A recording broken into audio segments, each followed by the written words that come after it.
하나님께서 오늘 우리에게 주시는 말씀은 누가복음 15장 18절로부터 24절 말씀입니다. 이 기록된 계시의 말씀을 봉독할 때 살아계신 하나님의 음성을 들으실 수 있기를 바랍니다. 내가 일어나 아버지께 가서 이르기를 아버지, 내가 하늘과 아버지께 죄를 지었사오니 지금부터는 아버지의 아들이라 일컬음을 감당하지 못하겠나이다. 나를 품꾼의 하나로 보소서 하리라 하고 이에 일어나서 아버지께로 돌아가니라. 아직도 거리가 먼데 아버지가 그를 보고 측은히 여겨 달려가 목을 안고 입을 맞추니 아들이 이르되 아버지, 내가 하늘과 아버지께 죄를 지었사오니 지금부터는 아버지의 아들이라 일컬음을 감당하지 못하겠나이다 하나 아버지는 종들에게 이르되 제일 좋은 옷을 내어다가 입히고 손에 가락지를 끼우고 발에 신을 신기라. 그리고 살찐 송아지를 끌어다가 잡으라. 우리가 먹고 즐기자. 이 내 아들은 죽었다가 다시 살아났으며 내가 잃었다가 다시 얻었노라 하니 그들이 즐거워하더라. 아멘. 이런 이야기가 있습니다. 전쟁 중에 한 소년이 부모님과 함께 나눈 편지입니다. 어머니께 전쟁은 끝났고 저는 임무를 마쳤습니다. 그런데 그보다 어머니께 부탁드릴 일이 있습니다. 친구가 한 명이 있어요. 아주 훌륭한 친구인데 돌아갈 집이 없어요. 그래서 그 친구를 집으로 데리고 갔으면 합니다. 이 편지에 어머니가 답시를 합니다. 아들에게. 우리는 개의치 않으니 그 친구와 같이 집으로 돌아와도 좋다. 한 1, 2주일 정도 우리와 같이 지내자. 어머니께 아셔야 할 일이 있어요. 너무 놀라지 마세요. 제 친구는 어머니께서도 아시겠지만 최근 전투에 참여했어요. 상처를 입었고 한쪽 팔을 잃었답니다. 아들에게 너무 걱정하지 말고 그 친구를 집으로 데리고 오려무나. 어머니께 그런데 어머니, 그는 그냥 친구가 아니라 마치 형제와 같은 존재랍니다. 그래서 함께 지내려는 거예요. 어머니께서도 아들처럼 대해주시면 좋겠어요. 어머니, 억지로 청하고 싶지는 않아요. 대답하시기 전에 아셔야 할 것이 또 있어요. 제 친구는 전투에서 한쪽 다리를 잃었답니다. 아들에게 그렇게 말하니 가슴이 아프구나. 허나 우리는 허락할 수가 없단다. 너도 알겠지만 네 아버지와 나는 불구자를 돌볼 시간이 없는데 어쩌겠니? 그렇게 편지가 오고 간 후에 몇 달이 지난 후 아들이 자살로 죽었다는 편지가 왔습니다. 또 며칠이 지나 관이 도착했습니다. 관 위에 국기가 덮여 있었지요. 어머니는 거기에 누워있는 아들을 보게 됩니다. 한쪽 팔과 한쪽 다리가 없는 아들을 말입니다. 성도 여러분, 이 얼마나 슬픈 일입니까? 인간의 한계가 그렇지 않을까요? 내 모습 이대로의 나를 그대로 사랑하시고 그대로 다 기꺼이 받으신다는 아버지가 계시지 않다면 결코 아들은 돌아가지 못할 것입니다. 하나님은 그런 분이십니다. 기꺼이 자녀를 위해 자기 자신을 십자가에 내어주시는 분이십니다. 어떤 죄인이라도 괜찮습니다. 무슨 죄를 지었더라도 괜찮습니다. 어떤 모습이라도 괜찮습니다. 지금 그 모습 그대로 하나님께 진심으로 나오는 자, 그를 하나님은 받으십니다. 오늘 우리가 읽은 예수님의 이 비유의 말씀, 예수님은 그 아버지의 마음을 전하고 있습니다. 아버지는 아들을 조금도 나무라지 않습니다. 못된 아들, 미련한 아들, 방탕한 아들이라고 사람들이 손가락질 할 수 있습니다. 그러나 아버지의 마음은 이 아들의 있는 그대로의 모습을 다 받으시며 그대로를 자신의 품으로 안아주십니다. 세상의 도덕이나 윤리, 가치로 다 알 수 없는 것이 하나님의 사랑이에요. 하나님의 그 용서입니다. 바로 그 아버지의 마음으로 예수님이 이 세상에 오셨으며 죄인을 찾으시며 죄인을 만나시며 기꺼이 그를 받아주십니다. 예수 그리스도의 복음이 바로 그것입니다. 하나님의 전적인 용서와 전적인 사랑, 은혜, 그것입니다. 예수님이 전해 주신 누가복음 15장의 잃어버린 아들, 소위 탕자의 비유에는 중요한 세 가지 장면이 나옵니다. 첫째 장면은 이 둘째 아들이 자기의 상속분을 받아서 먼 나라에 가서 허랑방탕하게 살다가 자기 가진 것을 다 탕진해버리고 내가 여기서 이렇게 줄여 죽는구나 깨닫게 되는 그 장면이죠. 지난 주일에 우리는 이 말씀을 설교로 들었습니다. 두 번째 장면은 오늘 우리가 읽은 이 장면입니다. 그 탕자 아들이 내가 하늘과 아버지께 죄를 지었다 말하면서 집으로 돌아갑니다. 멀리서부터 기다리던 아버지가 그 아들을 향해 달려가서 기꺼이 끌어안으시며 기꺼이 용서하시며 받아들이시며 그 아들을 위하여 잔치를 치르는 장면이지요. 자, 그리고 마지막 세 번째 장면은 밭에 있다가 돌아온 첫째 아들이 아버지가 집 나갔다 돌아온 동생을 위하여 잔치를 베푸는 것을 보면서 화가 나서 아버지께 항의하며 대화하는 장면이에요. 자, 이 각 장면마다 주연급으로 등장하는 인물이 있지요. 첫째 장면에서는 이 둘째 아들이고, 둘째 장면에서는 아버지이고, 셋째 장면에서는 첫째 아들입니다. 그렇게 세 사람의 이 비중 있는 역할로 그 장면을 펼쳐 보입니다. 오늘 우리가 읽은 장면의 이 주인공은 단연코 아버지입니다. 예수님은 이 말씀을 전하시면서 이 둘째 아들을 향한 그 아버지의 모습을 하나님의 이미지로 우리들의 마음속에, 성도의 마음속에 각인시켜 주십니다. 아, 하나님이 이런 분이시구나 알도록 말이죠.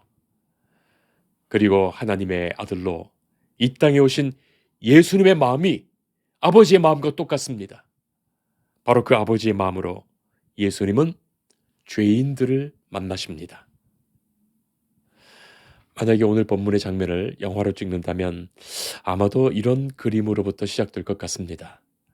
아름다운 전원이 펼쳐져 있고 들에는 곡식이 익어갑니다. 추수할 계절이 되었습니다. 이 마을은 풍요로운 마을입니다. 그런데 아버지는 오늘도 동네 어귀 언덕길을 올라갑니다. 아버지는 먼 발치로 이 마을에 들어오는 길을 하염없이 바라보지요. 혹시나 집을 떠난 아들이 이제나 저제나 돌아올까 하는 그 마음으로 오늘도 그렇게 하염없이 동네 어귀를 바라보고 계신 겁니다. 아들이 집을 떠난 이후로 아버지는 언제나 그렇게 아들을 기다렸습니다. 집 나간 아들을 기다리는 그 아버지의 마음을 성도 여러분 어떻게 표현해야 할까요? 이 아들은 스스로 집을 나갔습니다. 물론 종들을 시켜서 다시 붙잡을 수 있습니다. 그러나 그렇게 다시 붙잡아서 데리고 와본들 다시 나갈 놈이에요. 그러니 스스로가 깊은 깨달음 속에서 돌아와야 할 아들입니다. 아버지는 이미 다 용서하고 계시고 그 아들을 용납할 그 사랑의 마음이 충분하십니다. 돌아오기만을 기다리십니다. 어제도 오늘도 그리고 내일도 그렇게 기다리십니다. 바로 그것이 아버지의 사랑입니다. 아버지가 기다리시기 때문에 아들은 돌아올 수 있지요. 아버지가 기다리지 않으신다면 돌아갈 곳도 없고 돌아갈 필요도 없습니다. 성도 여러분, 우리가 언제라도 돌아가야 할 단 하나의 그 이유는 하나님이 기다리시기 때문이에요. 내 상황, 내 염치 생각한다면 결코 돌아가지 못하지요. 그러나 아버지가 기다리시기에 돌아갈 수 있습니다. 망부석이라고 하실 겁니다. 남편을 기다리다가 마침내 아내가 돌이 되어 버렸다는 그런 전설이 들어있는 그런 바위나 돌이죠. 망부석. 재밌기로는 우리나라 곳곳에 가면 그런 망부석이 곳곳에 꼭 있습니다. 시골에 가면 말이죠. 언덕 위에도 물가에도 산마루에도 망부석이 참 많습니다. 돌아오기만을 기다리다가 돌이 되었다는 그런 전설의 이야기가 너무나 애절하지요. 망부석 중에 신라시대에 이 박재상의 아내가 치술령에서 남편을 기다리다가 그대로 굳어져 바위가 되었다. 그런 유명한 그런 바위도 있죠. 저는 돌아오라. 기다리신다. 이 하나님의 음성을 들을 때마다 하나님이 그렇게 망부석같이 외롭게 우리를 기다리시는구나 하는 생각이 듭니다. 하나님께 너무 죄송하지요. 돌아오기를 안타깝게 마냥 기다리시는 하나님의 마음 말입니다. 하나님이라면 얼마든지 강제적으로 마음을 돌이켜 놓으실 수 있으신데 하나님은 우리의 마음이 스스로 판단해서 스스로 고백하며 진정으로 돌아오기를 기다리십니다. 그래야만 진짜의 것이 되기 때문이에요. 돌아왔는데 마음은 딴 데 있다면 돌아왔다 할 수 있겠습니까? 이곳 교회를 개척교회를 제가 하다가 예배에 나왔다가 무슨 이유인지 모르게 예배에 다시 오지 않는 사람들이 있습니다. 그분들에게 전화도 해보고 문자도 보냅니다. 그러나 좀처럼 돌아오지 않지요. 개척교회가 다들 그렇다고 말하지요. 그러나 목회자의 마음은 그렇지 않습니다. 조금이나마 이 개척교회를 하면서 하나님의 그 마음을 헤아릴 듯합니다. 그리고 새벽마다 그들을 생각하며 또 기도하게 되지요.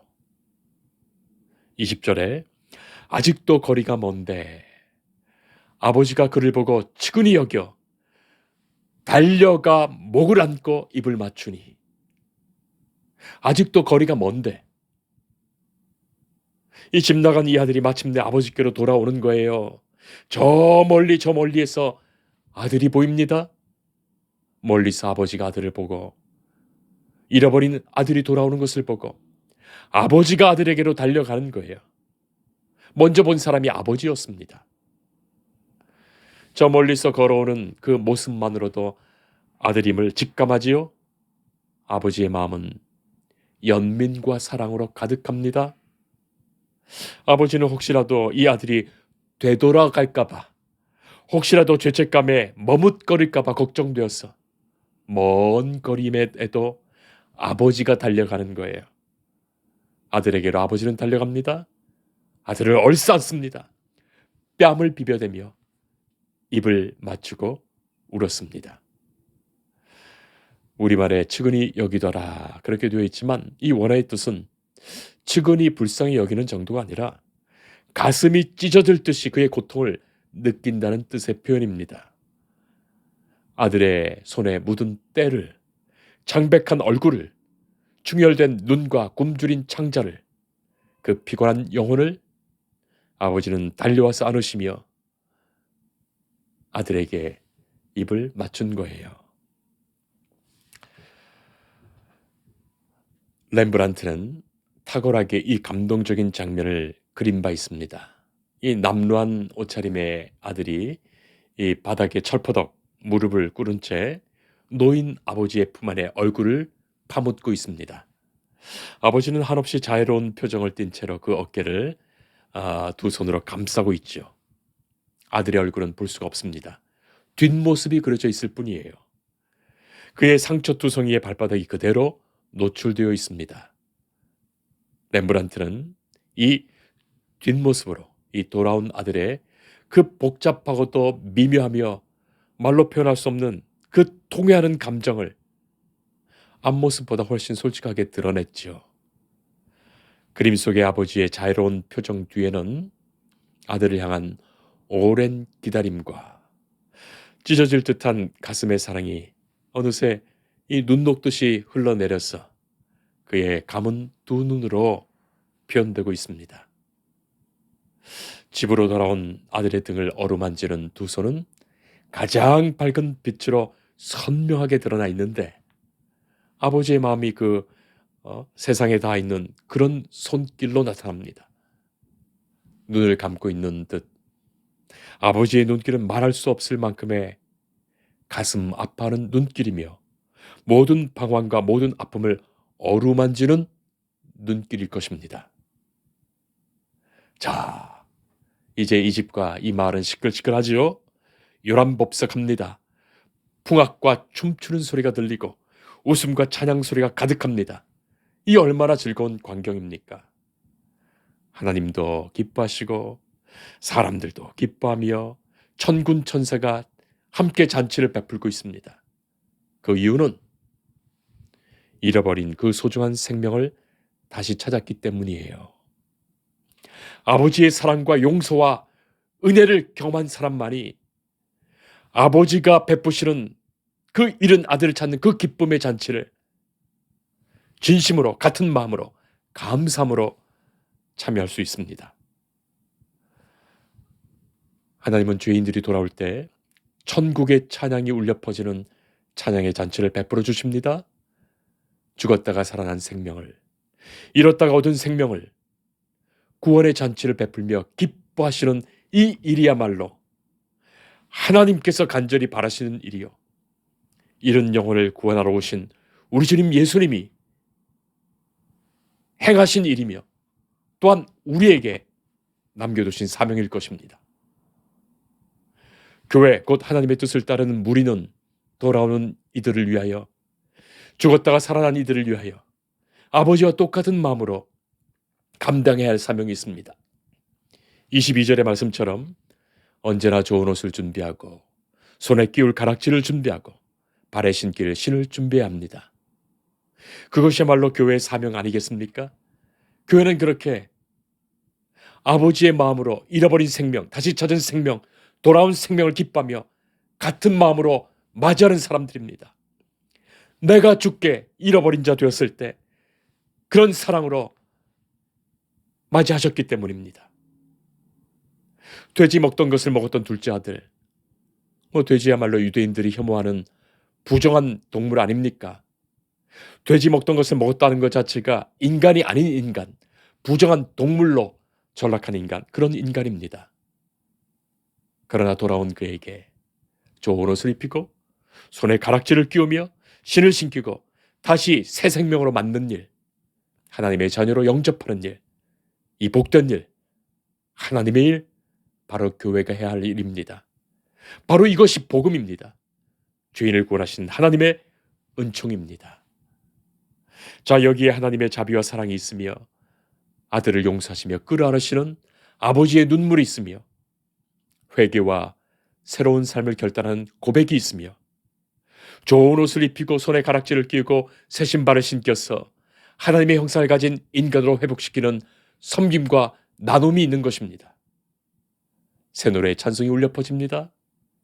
예수님의 마음에는 하나님 나라에서의 그 찬송이 가득 울리고 있습니다. 기도하겠습니다. 사랑의 하나님, 기다리시는 하나님, 생명을 구원하시는 하나님, 우리가 날마다 주께 돌아가게 하옵소서. 이제는 주와 함께 잃어버려진 생명을 찾으며 구원하며 맞으며 하나님이 기뻐하시는 그 일을 즐거움으로 감당하는 교회로 살게 하옵소서. 나의 생명을 살리시고 나를 자녀로 맞으신 아버지의 그 사랑을 우리가 언제나 기억하며 이 구원의 기쁨과 사랑을 증언하며 살아가게 하옵소서. 우리 안에 저 하늘의 찬송, 새 노래가 가득하게 하옵소서. 예수님 이름으로 기도합니다. 아멘. 주님을 늘 믿으며 그 손을 의지하고 내 몸과 마음을 바쳐서 끝까지 충성하리.